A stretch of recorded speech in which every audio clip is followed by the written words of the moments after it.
ഛത്തീസ്ഗഡില് മനുഷ്യക്കടത്ത് ആരോപിച്ച് 2 കന്യാസ്ത്രീകൾ അറസ്റ്റിലായ സംഭവം.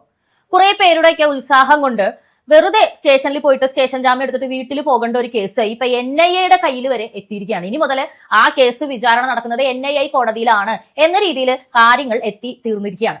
സത്യത്തിൽ ഈ നടക്കുന്ന പൊറാട്ട് നാടകങ്ങളുടെയൊക്കെ അർത്ഥം എന്താണ്? നമുക്ക് അതേക്കുറിച്ച് ചിന്തിക്കാം. കന്യാസ്ത്രീകളുടെ പേരിൽ മുതലെടുപ്പ് നടത്തിയത് സത്യത്തിൽ ആരാണ്? അവരെ ഈ രീതിയിൽ കുടുക്കിയത് ആരാണ്? അതേക്കുറിച്ച് സംസാരിക്കാം.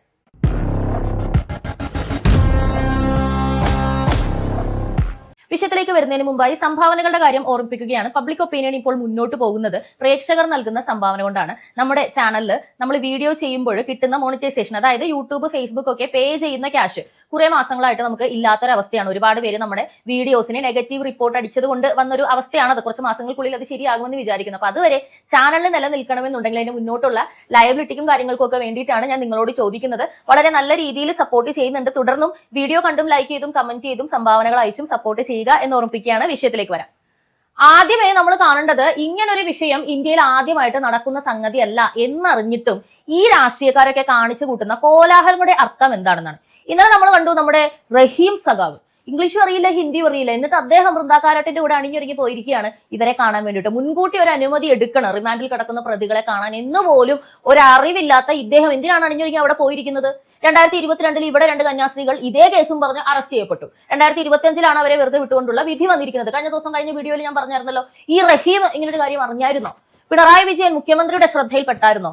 ഇല്ലല്ലോ. അപ്പൊ നിങ്ങളൊന്നും അവിടെ പ്രതികരിക്കാതെ ഛത്തീസ്ഗഡിൽ ഇപ്പോൾ ഇങ്ങനെ ഒരു സംഭവം നടന്നപ്പോൾ പ്രതികരിക്കുന്നതിന്റെ പിന്നിലുള്ള ആ ഒരു ചേതോ വികാരം, അതിന്റെ അർത്ഥം എന്താണെന്നുള്ളതാണ് എനിക്ക് മനസ്സിലാത്തത്.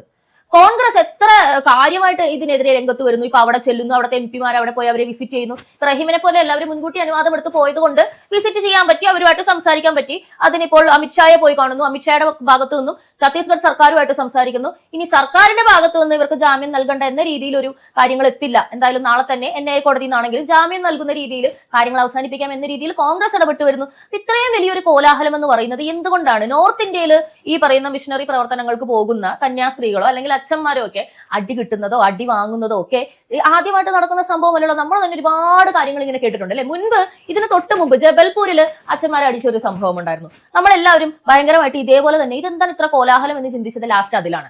അതായത് ഇപ്പം കുട്ടി ഷോക്കേറ്റ് മരിച്ച സംഭവത്തെ പറ്റി പോലും ചോദിച്ചപ്പോഴത്തേക്ക് ഓ എന്ന് മാത്രം പ്രതികരിച്ച പിണറായി വിജയൻ 14ാമത്തെ മിനിറ്റിൽ പ്രതികരിക്കുകയാണ്. ജബൽപൂരിൽ അച്ഛന്മാരെക്കെതിരെയുള്ള ആക്രമണം എന്ന് പറയുന്നത് വളരെ മോശമായി പോയി, അങ്ങനെ ഒരു സംഗതി, ഇത് BJP ഗവൺമെന്റിന്റെ ചതിയാണ്, ഇങ്ങനെ ഒരു കാര്യമാണ് ഇത് ചെയ്യുന്നതെന്ന് പറഞ്ഞുകൊണ്ട് രംഗത്ത് വന്നിരിക്കുകയാണ്. അപ്പൊ മനസ്സിലാക്കണം, ഇവര് കൃത്യമായിട്ട് ഇവർക്ക് രാഷ്ട്രീയമായി ഉപയോഗിക്കാൻ കഴിയുന്ന കാര്യങ്ങളാണ് ആളി കത്തിക്കുന്നത് എന്നുള്ളതിന്റെ വലിയ വലിയ തെളിവുകൾ നമുക്ക് കൺമുന്നിൽ തന്നെയുണ്ട്. ഇപ്പൊ ഛത്തീസ്ഗഡിലെ സംഗതികൾ നിങ്ങളൊന്ന് ആലോചിച്ച് നോക്കുക. ഛത്തീസ്ഗഡിലെ ആദിവാസി വിഭാഗത്തിൽപ്പെട്ട മാവോയിസ്റ്റുകളുടെ നിയന്ത്രണത്തിൽ കിടക്കുന്ന ഇന്ത്യയിലെ തന്നെ 6 ജില്ലകളിൽപ്പെട്ട ഒരു ജില്ലയാണ് നാരായൺപൂർ. ആകെ ടോട്ടൽ ഇന്ത്യയിൽ 6 ജില്ലകളാണ് മാവോയിസ്റ്റുകളുടെ നിയന്ത്രണത്തിലാണ്. മുൻപ് ഇതൊന്നും ആയിരുന്നില്ല അവസ്ഥ. അതായത് BJP ഭരിക്കുന്നേക്ക് മുമ്പ് ഇതായിരുന്നില്ല അവസ്ഥ. എന്നാൽ ഇപ്പോൾ 6 ജില്ലകളിലേ ഉള്ളൂ. പൂർണ്ണമായും മാവോയിസ്റ്റുകൾ നിയന്ത്രിക്കുന്ന 6 ജില്ലയിൽ ഒരു ജില്ലയാണ് നാരായൺപൂർ. അവിടെ നിന്നും ആദിവാസി വിഭാഗത്തിൽപ്പെട്ട പെൺകുട്ടികളെ ആഗ്രയിലേക്ക് മറ്റൊരു സംസ്ഥാനത്തേക്ക് കൊണ്ടുപോവുകയാണ് എന്ന് ചിന്തിക്കണം. അതൊരു നിസ്സാര കാര്യമായിട്ട് നിങ്ങൾക്ക് എങ്ങനെ തോന്നാൻ കഴിയും? കന്യാസ്ത്രീകൾ എന്നുള്ളത് മാറ്റിവെക്കും. വേറെ ആര് അങ്ങനെ കുട്ടികളെ കൊണ്ടുപോകുന്നു എന്ന് പറഞ്ഞാലും അതൊരു നിസ്സാര സംഗതിയാണോ? ഛത്തീസ്ഗഡിൽ നിന്നും ഒഡീസയിൽ നിന്നുമൊക്കെ ഇവിടെ വരെ മഠത്തിൽ പണിയെടുക്കുക എന്ന പേരിൽ ഒരുപാട് കുട്ടികൾ വരുന്നുണ്ട്. ഇപ്പം ഇതുമായി ബന്ധപ്പെട്ട് തന്നെ ഞാൻ സംസാരിച്ചപ്പോൾ ഒരുപാട് പേര് എന്നോട് പറഞ്ഞത് കന്യാസ്ത്രീകൾ ചെയ്യുന്നത് നല്ല കാര്യമല്ലേ, ഞങ്ങൾ ചെയ്യുന്നത് ചാരിറ്റി ആണെന്ന്. എന്താണ് ചാരിറ്റിയുടെ നിർവചനം? ഞാൻ നിങ്ങളോടൊന്ന് ചോദിക്കട്ടെ, എന്താണ് ചാരിറ്റി എന്നതുകൊണ്ട് നിങ്ങൾ അർത്ഥമാക്കുന്നത്? ഒരു കുടുംബത്തെ ദത്തെടുക്കുന്നു എന്ന് പറഞ്ഞുകൊണ്ട് പോകുന്ന കുറെ ആളുകളെ കണ്ടിട്ടുണ്ട്. ദത്തെടുക്കുക എന്ന് പറഞ്ഞാൽ അവർക്ക് വേണ്ട പണം കൊടുക്കുക, ഭക്ഷണം കൊടുക്കുക, പഠിക്കാനുള്ള കാര്യങ്ങൾ ചെയ്തു കൊടുക്കുക, മുന്നോട്ട് ജീവിക്കാനുള്ള കുലത്തൊഴിൽ പഠിക്കുക, അങ്ങനെ സ്വന്തം കാലിൽ നിൽക്കാൻ പ്രാപ്തരാക്കുക എന്നതാണോ ഉദ്ദേശിക്കുന്നത്? അതോ നിങ്ങൾക്ക് അടിമയായി നിങ്ങൾ പറയുന്നത് പോലെ ജീവിച്ചു തീർക്കാൻ വേണ്ടി ഒരു വ്യക്തിയെ നിങ്ങൾ ഏറ്റെടുക്കുന്നു എന്നതാണോ ഉദ്ദേശിക്കുന്നത്? ഇതിൽ ആദ്യത്തേതാണ് നിങ്ങൾ ഉദ്ദേശിക്കുന്നതെങ്കിൽ നിങ്ങൾ ചെയ്യുന്നത് ചാരിറ്റിയാണ്. രണ്ടാമത്തേതാണ് നിങ്ങൾ ഉദ്ദേശിക്കുന്നതെങ്കിൽ നിങ്ങൾ ഒരു കുശാഗ്ര ബുദ്ധിക്കാരനാണ്. ഒരു വ്യക്തിയെ അടിമയാക്കാൻ വേണ്ടി പണം ഉപയോഗിക്കുന്ന, പണ്ടുമുണ്ടായിരുന്നു അടിമ കച്ചവടം. കാശ് കൊടുത്ത ഒരു വ്യക്തിയെ മേടിക്കുകയാണ് എന്റെ ജീവിതത്തിലേക്ക്. ബൈബിളിലൊക്കെ അതിനെ പറ്റിയിട്ട് ഒരുപാട് തെളിവുകളുണ്ട്. അതിലിങ്ങനെ ആണി വെച്ചിട്ട് തുളക്കും. ഒരു അടിമയ്ക്ക് അയാളെ അടിമയായിട്ട് സ്വീകരിച്ചു, ഇനി മരണം വരെ യജമാനം പറയാതെ അവിടുന്ന് പോകാൻ പറ്റില്ല എന്നൊരവസ്ഥയിൽ ജീവിക്കുന്ന അടിമ കച്ചവടം ഇവിടെ ഉണ്ടായിരുന്നു. അതിന് തുല്യമായിട്ട് ഞാൻ ഒരാളെ സഹായിക്കുന്നു, വിശന്നിരിക്കുന്ന ഒരു വ്യക്തിക്ക് ഞാൻ ഭക്ഷണം കൊടുക്കുന്നു, അതോടുകൂടി അയാൾ എന്റെ സ്ലേവ് ആകണമെന്ന് പറയുന്നത് എവിടത്തെ ന്യായമാണ്? ഇവിടെ പണ്ടൊക്കെ നിലനിന്നിരുന്ന, എന്നാൽ ഇപ്പോഴും നിലനിൽക്കുന്ന വെപ്പാട്ടി സമ്പ്രദായം ഉണ്ടല്ലോ. എന്താണ് അതിന്റെ അർത്ഥം? മുന്നോട്ട് ജീവിക്കാൻ യാതൊരു രീതിയിലുള്ള വരുമാനവും ഇല്ലാത്ത ഒരു സ്ത്രീയെ എന്റെ ലൈംഗിക പങ്കാളിയായി എന്റെ ഇച്ഛയ്ക്കനുസരിച്ച് നീ ജീവിക്കുക, നിന്റെ മുന്നോട്ടുള്ള ബാഹ്യമായിട്ടുള്ളതും ആന്തരികമായിട്ടുള്ളതുമായ എല്ലാ ആവശ്യങ്ങളും ഞാൻ നിറവേറ്റി തരും എന്ന് പറഞ്ഞിട്ട് ലീഗലി ഒരു അവകാശം കൊടുക്കാതെ പൈസ കൊടുത്ത് ഒരാളെ അയാളെങ്ങനെ ഉപയോഗിച്ചുകൊണ്ടിരിക്കുന്ന ഒരവസ്ഥയല്ലേ ഈ വെപ്പാട്ടി സമ്പ്രദായം എന്ന് പറയുന്നത്? ഇത് തന്നെ നിങ്ങളൊന്ന് തിരിച്ച് ചിന്തിച്ച് നോക്കൂ. ഭക്ഷണമില്ലാതെ വിഷമിക്കുന്ന ഒരു കുടുംബത്തിൽ ഭക്ഷണം ഓഫർ ചെയ്ത്, ഡ്രസ്സ് ഓഫർ ചെയ്ത്, വീട് ഓഫർ ചെയ്ത് നീ നിന്റെ മതത്തിൽ നിന്നും മാറണം എന്ന് പറയുന്നത് ഇതുപോലെ തന്നെയല്ലേ? എത്ര മ്ലേച്ഛകരമായിട്ടുള്ള ഒരു സംഭവമാണ്. ഒരു മനുഷ്യൻ ജനിക്കുന്ന മതം എന്ന് പറയുന്നത് അയാളുടെ ഒറിജിനാണ്. നമ്മളുടെ സാമൂഹിക വ്യവസ്ഥ അതാണ്. ക്രിസ്ത്യാനിറ്റിയിലേക്ക് മതം മാറി വരുന്നത് പുണ്യമാണെന്ന് പറയുന്ന ഏതെങ്കിലും ക്രിസ്ത്യാനികൾ പറയുമോ? ക്രിസ്ത്യാനിറ്റിയിൽ നിന്നും മതം മാറി പോകുന്നതും ഇതുപോലെ ഒരു പുണ്യമാണ്, അല്ലെങ്കിൽ അതൊരു മനുഷ്യന്റെ അവകാശമാണെന്ന് നിങ്ങൾ പറയുമോ? എത്ര പേര് ക്രിസ്ത്യാനിറ്റിയിൽ നിന്നും മറ്റു മതങ്ങളിലേക്ക് മാറി പോകുന്നുണ്ട്, പോകാൻ നിങ്ങൾ അനുവദിക്കുന്നുണ്ട്? ഇവിടുത്തെ ബിഷപ്പുമാർ സംസാരിച്ചല്ലോ, ഒരുപാട് ഈഴവരായിട്ടുള്ള ചെറുപ്പക്കാർ ക്രിസ്ത്യാനികളായിട്ടുള്ള പെൺകുട്ടികളെ സ്നേഹിച്ച് മതം മാറ്റി കൊണ്ടുപോകുന്ന രീതിയിൽ സഭയിൽ നിന്ന് കൊണ്ടുപോകുന്നുണ്ടെന്ന് പറഞ്ഞല്ലോ. അതുപോലെ തന്നെ നാർക്കോട്ടിക് ജിഹാദ്, അതുപോലെ ലവ് ജിഹാദ് ഇവിടെയുണ്ട്. സഭയിൽ നിന്നുള്ള പെൺകുട്ടികളെ പ്രേമിച്ച് ഇതുപോലെ കൊണ്ടുപോകുന്ന ഇസ്ലാം യുവാക്കളുണ്ടെന്ന് പറഞ്ഞല്ലോ. അപ്പൊ അതൊക്കെ നിങ്ങൾക്ക് മോശമായിട്ട് തോന്നിയത് എന്തുകൊണ്ടാണ്? സഭയിൽ നിന്നും ഒരാൾ മതം മാറി പോകുമ്പോൾ അത് മോശവും, സഭയ്ക്ക് അകത്തേക്ക് വരുമ്പോൾ അത് പുണ്യവുമാകുന്നത് എങ്ങനെയാണ്? അപ്പോൾ നിങ്ങൾ പ്രത്യക്ഷത്തിൽ പറയുന്നത് ഇത് മാത്രമാണ് യഥാർത്ഥ മതം എന്നതല്ലേ? അപ്പോൾ നിങ്ങൾ എങ്ങനെയാണ് ഒരു മതേതരവാദിയാകുന്നത്? നിങ്ങൾക്ക് എങ്ങനെയാണ് മറ്റുള്ള മതങ്ങൾ അംഗീകരിക്കാൻ കഴിയുന്നത്? അതൊന്നും സത്യമല്ല. അവിടെ ഉള്ളവരേക്ക് ഇങ്ങോട്ട് കൊണ്ടുവരണമെന്നാണ് നിങ്ങൾ ആഗ്രഹിക്കുന്നതെങ്കിൽ നിങ്ങൾ ഒരു മതേതരവാദി അല്ലല്ലോ. മതേതരവാദിയാണെങ്കിൽ മറ്റൊരാളുടെ മതം, അതാണ് അയാൾ ഒരു ഹിന്ദു ആണെങ്കിൽ അയാൾ ഒരു ഹിന്ദുവാണ് എന്ന് വിചാരിച്ചുകൊണ്ട് അയാളെ ബഹുമാനിക്കാനും അയാളുടെ വിശ്വാസത്തിനെ ബഹുമാനിക്കാൻ, അയാൾ എന്ന വ്യക്തിക്ക് ഒരു ബഹുമാനം കൊടുക്കുമ്പോൾ അയാളുടെ വിശ്വാസത്തെ നമ്മൾ ബഹുമാനിക്കണം. അത് അവഹേളിച്ചാൽ നമ്മൾ ആ മനുഷ്യനെയാ വേദനിപ്പിക്കുന്നത്. അയാളോട് സ്നേഹം ഉണ്ടെങ്കിൽ അത് ചെയ്യൂ. ഇങ്ങനെയാണല്ലോ നമ്മുടെ സോഷ്യൽ കോൺഫ്ലിക്ട്സ് ഓരോന്ന് വർക്ക് ചെയ്യുന്നത്. ആദിവാസി സമൂഹത്തിൽപ്പെട്ട കുട്ടികളെ ക്രിസ്ത്യാനിറ്റിയിലേക്ക് മാറ്റിക്കഴിഞ്ഞാൽ അവർക്ക് എങ്ങനെയാണ് ഈ ആദിവാസി സമൂഹത്തിന്റെ ഒറിജിനാലിറ്റി സംരക്ഷിക്കാൻ സാധിക്കുന്നത്? നിങ്ങളൊന്ന് പറഞ്ഞേ. അവർ ഈ ആഗ്രയിലും മറ്റുള്ള അല്ലെങ്കിൽ ഇവിടെയൊക്കെയുള്ള മഠങ്ങളിലേക്കൊക്കെ ജോലിക്ക് എന്ന് പറഞ്ഞാൽ അവിടെ നിന്ന് വരുമ്പോഴെല്ലാം പറയുന്നത് നിങ്ങളെല്ലാം നേഴ്സുമാരാക്കിക്കോളാന്നാണ്. ഈ 9ാം ക്ലാസ്സും 8ാം ക്ലാസ്സും ഒക്കെ പഠിച്ചിട്ടില്ലാത്ത, ശരിക്കും പേര് പോലും എഴുതാൻ അറിയാൻ പാടാത്ത പെൺകുട്ടികളെ കൊണ്ടുവന്നിട്ട് എങ്ങനെ നേഴ്സുമാരാക്കുന്ന പറയുന്നത്? ഈ കൊണ്ടുവരുന്ന എല്ലാ സംഘത്തിന്റെയും കൂടെ ഒരാണുണ്ട്. ഏജന്റ് ആണെന്ന് വിചാരിച്ചാൽ അത് തെറ്റു പറയാൻ വേണ്ടിയിട്ട് സാധിക്കുമോ? അവരെല്ലാം ഈ കേസിൽ പ്രതിയാണ്. ഇപ്പൊ ഈ 3 പെൺകുട്ടികളെ കൊണ്ടുവന്നപ്പോഴും അവിടെ ഒരാണുണ്ട്, അയാൾ ട്രൈബലാണ്. ഈ 3 പെൺകുട്ടികളും പരസ്പരം അറിയുക പോലുമില്ല.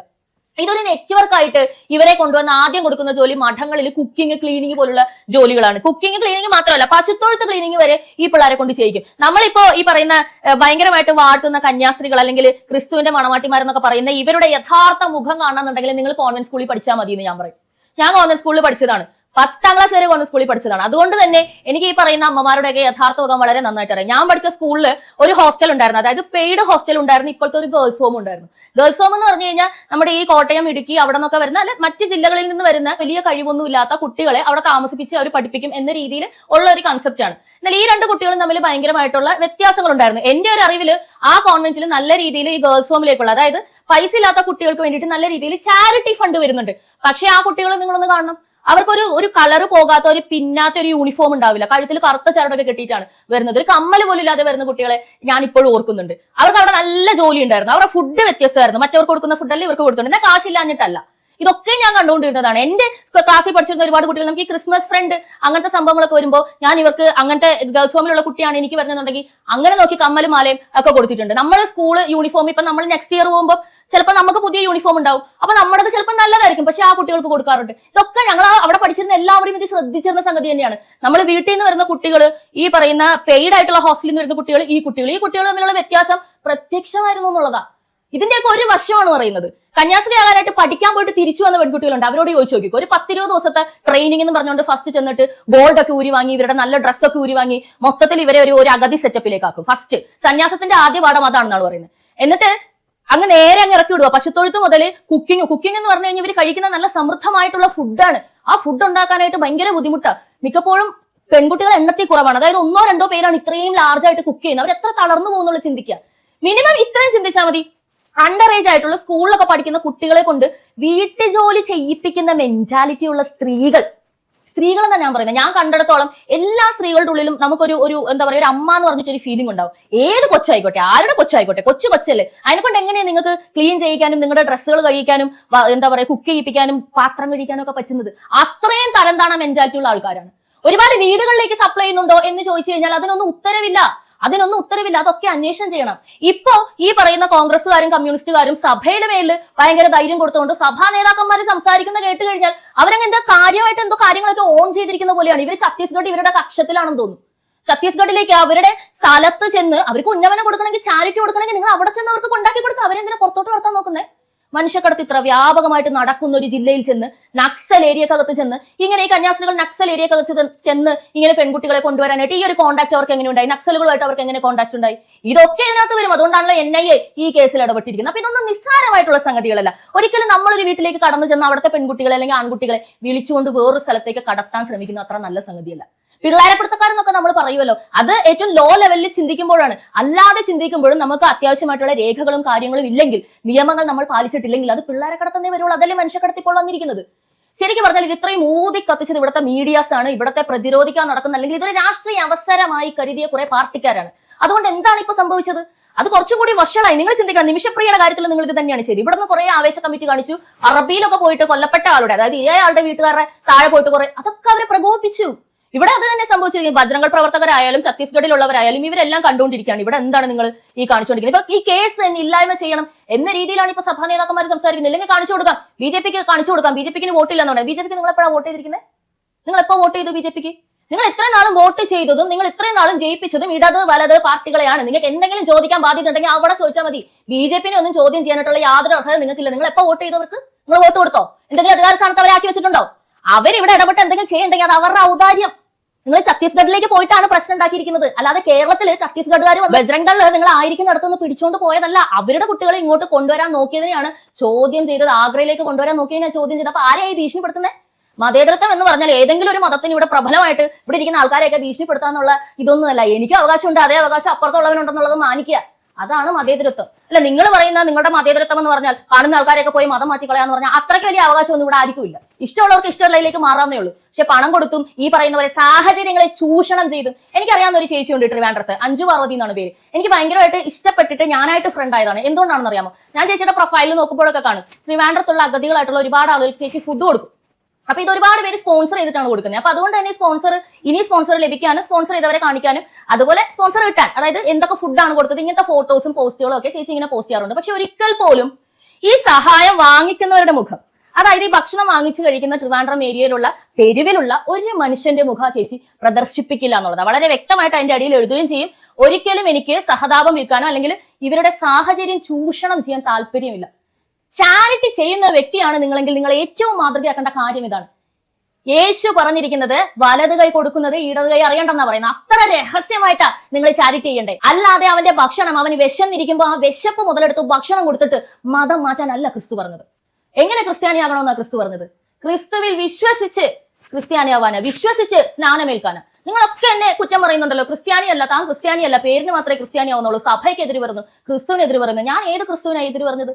ഞാൻ ക്രിസ്തുവിനെതിരെ പറഞ്ഞിട്ടില്ല, നിങ്ങളാണ് ക്രിസ്തുവിനെതിരെ നിൽക്കുന്നത്. ഇപ്പൊ പറഞ്ഞ കാര്യം തന്നെ, വിശ്വസിച്ച് സ്നാനമേൽക്കുക എന്ന് പറഞ്ഞാൽ എപ്പോഴാണ് നിങ്ങൾ ഒരു കുഞ്ഞിനെ സ്നാനം ഏൽപ്പിക്കുന്നത്? എപ്പോഴാണ് ജ്ഞാനസ്നാനം നടത്തുന്നത്? ഒരു കുട്ടി ജനിച്ച് 30-40 ദിവസത്തിനുള്ളിൽ. അതിനുള്ളിൽ വിശ്വസിക്കാൻ മാത്രം എന്ത് ബുദ്ധിയാണ് ആ കുട്ടിക്കുള്ളത്?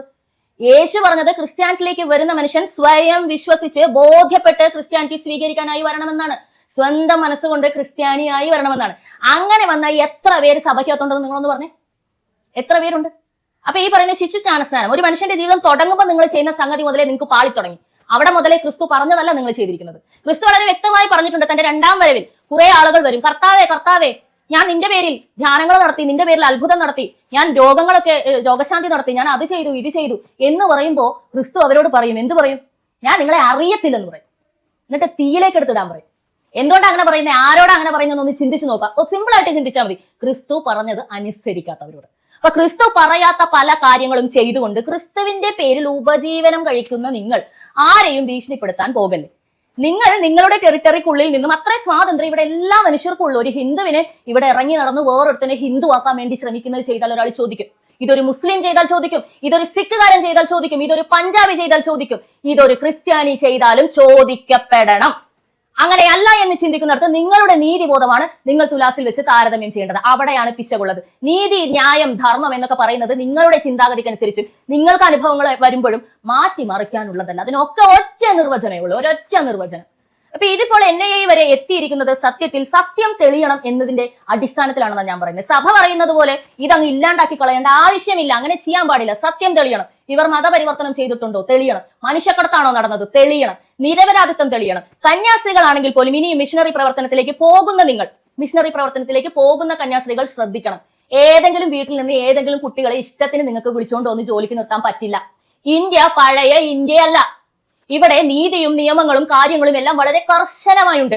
18 വയസ്സിന് മുകളിലുള്ള ഒരു വ്യക്തിയെ മാത്രമേ നിങ്ങൾക്ക് ജോലിക്കായി കൊണ്ടുവരാൻ സാധിക്കൂ. അയാളുടെ സമ്മതം, നിങ്ങൾ ജോലിക്ക് കൊണ്ടുപോകാനായിട്ട് യോഗ്യരാണെന്നുള്ള ആ സംസ്ഥാനത്തിന്റെ ലീഗലായിട്ടുള്ള പേപ്പർ, അങ്ങനെ പല കാര്യങ്ങളും നിങ്ങൾക്ക് വേണം.